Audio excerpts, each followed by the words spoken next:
তো সেই জন্য বলি যে ছাত্রদেরকে আমরা স্যালুট জানাই, তারা আমাদেরকে পথটা দেখিয়ে দিয়েছে, আমরা আমাদের সাথে ছিলাম, আমরা দীর্ঘদিন লড়াইটা করেছি, তারা লড়াইটার পরিসমাপ্তি করেছে। আমি চাই যে এই যে আন্দোলনের মধ্য দিয়ে, এই আন্দোলনের মধ্য দিয়ে যে একটা বিজয় সূচিত হলো, সেই বিজয়টাকে আমরা সঠিক পথে, অনেক বছর চলে গেছে, 53 বছর, আমরা আর পেছনের দিকে তাকাতে চাই না, আমরা সামনের দিকে তাকাতে চাই। এই বিজয়ের পরেই আমরা দেখেছি যে বিভিন্ন রাজনৈতিক দল, বিএনপি সহ, তারা বলেছেন যে এই বিজয় নস্যাৎ করার জন্য ষড়যন্ত্র। হ্যাঁ, সেটা আসছি আমি, জি সেটা আসছি। শোনেন, পরাজিত এবং আপনারা দুদিনের অবস্থান কর্মসূচিও দিয়েছেন। শোনেন, পরাজিত শক্তি তো, তারা 7 দিনের একটা কর্মসূচি দিয়েছে বৈষম্য বিরোধী ছাত্র আন্দোলন চলছে, আমি জানি। শোনেন, পরাজিত শক্তি তো থেমে থাকে না, অপশক্তি বলেন, ওই নাৎসি নাজি, তাদেরও এখনো বংশধর আছে, তাদেরও অনেকে ওন করে, কেউ কেউ আছে। তো এখানে থাকবে না সেটা বিশ্বাস করি না, আছে।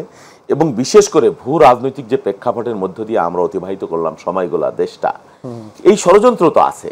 হ্যাঁ, সেই জন্য আমরা কোনো কিছুকেই ছোট করে দেখছি না। তবে ছাত্র সমাজ সচেতন আছে, আমরা দেশবাসী, আমাদের সংগঠন, আমরা সকলেই সজাগ আছি। আমরা বিশ্বাস করি এরা আর বাংলাদেশের মানুষের কাছে আর কোনোদিন গ্রহণযোগ্যতা পাবে না, এদের অবস্থান হবে না, এরা মাথা তুলে দাঁড়াতে পারবে না এবং দেওয়া হবে না, এই রাষ্ট্রের স্বার্থে, এই দেশের স্বার্থে।